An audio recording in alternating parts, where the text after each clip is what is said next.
ஏன் எதுக்காக அவரோட இறந்த உடலை வாங்கல அப்படின்னா, அவருக்கு என்னோட முதல் கோரிக்கை என்ன அப்படின்னா, அவர் இறந்ததுக்கு தண்டனை கிடைக்கணும்.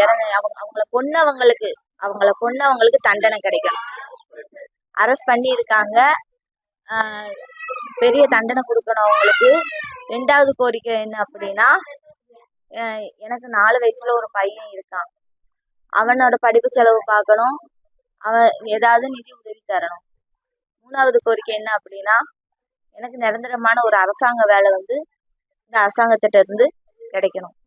சிஎம் விஜய் சார் இதுக்கு இந்த பிரச்சனைக்கு உரிய தீர்வு தரணும். இதான் என்னுடைய கோரிக்கை. மற்ற ரிப்போர்ட்டில் 19 இடத்துல காயம்னு மட்டும்தான் சார் போட்டிருக்காங்க. அதனால் செத்தான்னு போடலை. எதனால் செத்தானே தெரியலை.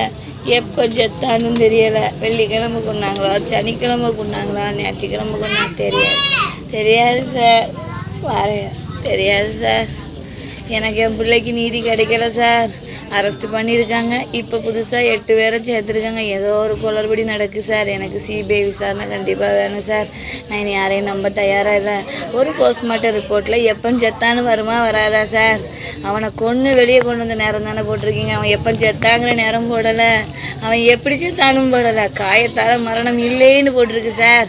மரணம் காயத்தால் இல்லைன்னா ஏதாவது நடந்து கழுத்தை பிடிச்சி நெரிச்சியா, இல்லை நீ மூச்சரைச்சி கொன்னியா தெரியலையே. எனக்கு அது காரணம் தெரியணும். சிபிஐ விசாரணை வேணும் சார்.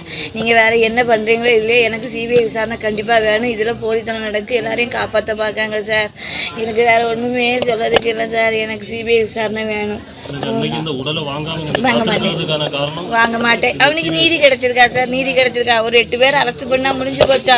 யாரு கொண்டானே தெரியலையே. அந்த 8 பேரில் யார் சார் எந்த பிள்ளைய கொண்டா, யாரு கொண்டான்னு எனக்கு தெரியலையே. எனக்கு தெரியாது. எனக்கு என் பிள்ளைக்கு நீதி கிடைக்காம நான் பாடி வாங்க மாட்டவே மாட்டேன். எத்தனை நாள் இருக்கட்டவே. மாவட்ட ஆட்சியர் நீதி சொல்லட்டு. எனக்கு போஸ்ட்மார்ட்டம் திரும்பி பண்ணுங்க, சரியா பண்ணுங்க. எப்போ செத்தான்னு எனக்கு டேட்டு தாங்க.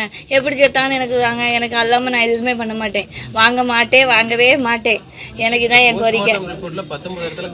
மட்டும்தான் போட்டிருக்கு. 19 இடத்துக்கு காயங்களால இறப்பு இல்லைன்னு போட்டிருக்கு. அப்போ எப்படி சார் செத்தான்?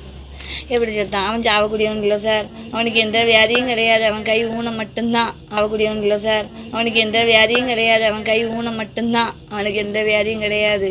எனக்கு என் பிள்ளை எப்படி செத்தான்னு தெரியணும். அதெல்லாம் கந்தடைப்பு. 3 பேர் போலீஸ்காரங்க. 8 கைதிகளுக்கு இதுக்கும் சம்மந்தம் கிடையாது. ஏதோ கந்தடைப்பு. யாரையோ காப்பாற்ற இவங்க எல்லாம் பண்ணுறாங்க. என்னமோ நடந்திருக்கு. என் பிள்ளை எப்படி செத்தான்னு தெரியல. என்னமோ நடந்திருக்கு சார். எல்லாமே பயமாக இருக்குது. எனக்கு நீதி கிடைக்கும்னு நம்பிக்கையே இல்லை. சிபிஐ விசாரணை வேணும்.